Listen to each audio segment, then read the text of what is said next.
મિત્રો, અત્યારના સૌથી મોટા અને અગત્યના સમાચારમાં વાત કરીશું રાજકોટની.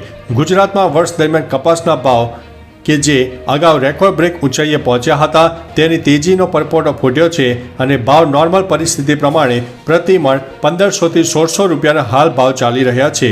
ત્યારે મગફળીના ભાવ એકંદરે જળવાઈ રહ્યા હોય રાજ્યના ખેડૂતો મગફળી તરફ વળ્યા છે. ગત નાણાકીય વર્ષ 2023-24ના રાજ્યમાં 46.42 લાખ ટન મગફળીનું બમ્પર ઉત્પાદન થયું હતું અને આ વર્ષે હજુ સિઝન તો બાકી છે.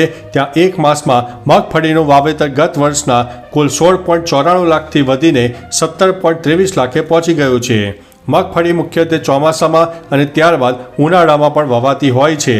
ગત વર્ષ 2023-24માં ગુજરાતમાં 46.42 લાખ ટનનું મબલક ઉત્પાદન થયું હતું.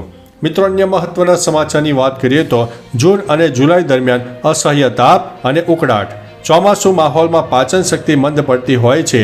જઠર અગ્નિ ખાવો તો પચાવી દે તેવો પ્રદીપ્ત રહેતો નથી અને બીજી તરફ બજારો ચટાકેદાર પણ હલકી ગુણવત્તાની ખાણીપીણીનો શોખ છૂટતો નથી.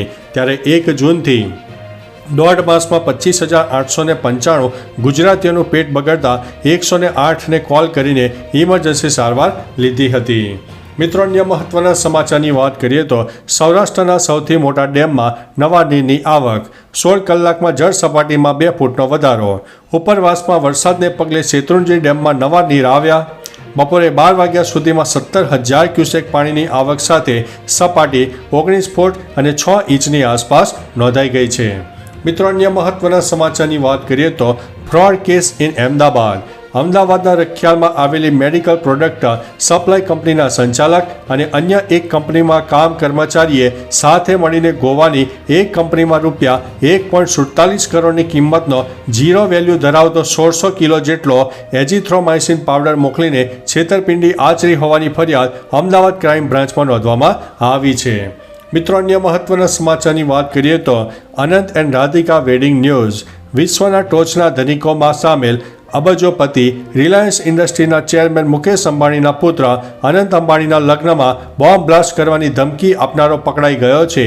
પોલીસે આરોપીને વડોદરામાંથી પકડી પાડ્યો છે. મિત્રો, અન્ય મહત્વના સમાચારની વાત કરીએ તો સ્ટાર્ટ પ્રિન્સિપાલ. ગાંધીનગર સત્યાગ્રહ છાવણી ખાતે સમગ્ર રાજ્યના પ્રાથમિક વિભાગના સ્ટાર્ટ આચાર્યો પોતાની 12 વર્ષોની માગણી મુદ્દે એકઠા થયા હતા. આ લોકો દ્વારા ગાંધીનગર મામલતદાર પાસે આંદોલનની પરવાનગી માંગવામાં આવી હતી, પરંતુ માગણી ન મળતા તેઓએ ગાંધીનગર સત્યાગ્રહ છાવણીની બાજુમાં રહેલા મેદાનમાં આમરણાંત ઉપવાસ કરીને આંદોલનનું રણસીંગું ફૂંક્યું છે. શિક્ષકોનું કહેવું છે કે જ્યાં સુધી કોઈ નિર્ણય લેવામાં નહીં આવે ત્યાં સુધી આમરણાંત ઉપવાસ પર રહેવાનો નિર્ણય કર્યો છે. મિત્રો, અન્ય મહત્વના સમાચારની વાત કરીએ તો અમદાવાદ ક્રાઇમ. અમદાવાદ શહેરના મિર્ઝાપુરમાં એક યુવકને ધંધાકીય અદાવતમાં એક વ્યક્તિએ તેના 3 પુત્રો સાથે મળીને મોતને ઘાટ ઉતારી દીધો છે. જે કેસમાં શાહપુર પોલીસે પિતા અને તેના 3 પુત્રોની ધરપકડ કરીને જરૂર તપાસ બાદ જેલ હવાલે કરી દીધા છે. આ ઘટનામાં આરોપીએ અગાઉ જેલમાંથી ફોન કરીને સમાધાન કરી લેવા માટે ધમકી આપી હતી. ત્યારબાદ ફરીથી મૃતક યુવકની માતાને પણ ધમકી આપી હતી. જો કે સમાધાન નહીં કરવામાં આવે તો બીજા પુત્રના પણ હાલ પહેલા પુત્ર જેવા કરવામાં આવશે. આમ હત્યા કેસના આરોપીએ વધુ એકવાર ધમકી આપતા સમગ્ર મામલે પોલીસે હવે તપાસ આચરી છે. મિત્રો, અન્ય મહત્વના સમાચારની વાત કરીએ તો વડોદરા ન્યૂઝ. વડોદરા શહેરના માંડવી ખાતે આવેલા પૌરાણિક વિઠ્ઠલનાથજી મંદિર ખાતેથી 17 જુલાઈ બુધવારના રોજ અષાઢી સુદ એકાદશી નિમિત્તે ભગવાન વિઠ્ઠલનાથજીનો 215મો વરઘોડો પરંપરા પ્રમાણે નીકળશે. વરઘોડાના આયોજન માટે મંદિરમાં છેલ્લા 2 દિવસથી તડામાર તૈયારીઓ ચાલી રહી છે. મિત્રો, અન્ય મહત્વના સમાચારની વાત કરીએ તો સુરત ન્યૂઝ. સુરતના સિંચન ખાતે આવેલું સરકારી અનાજનું ગોડાઉન હાલ ચોમાસામાં આસપાસના લોકો માટે આફતરૂપ બની ગયું છે. સચિન ખાતે ગંદા અને ગંધાતા સરકારી અનાજના ગોડાઉન સામે લોકોનો આક્રોશ ફાટી નીકળ્યો છે. ચોમાસામાં પાણી ટપકતો ગોડાઉનમાંથી ગંદી વાસ આવી રહી છે. લોકોના ભોજન અને પાણીમાં પણ જીવાત. રાત્રે સૂતી વખતે પણ જીવાતના ત્રાસથી લોકો ત્રાહીમામ પોકારી ઉઠેલા છે અને લોકોએ ગોડાઉન પર હલ્લાબોલ મચાવ્યો હતો.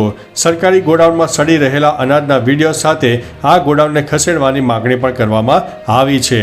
તો ચાલો મિત્રો, ફરીથી દેશ અને દુનિયાના સુપરફાસ્ટ સમાચાર લઈને મળતા રહીશો. ત્યાં સુધી અમને રજા આપશો. નમસ્તે.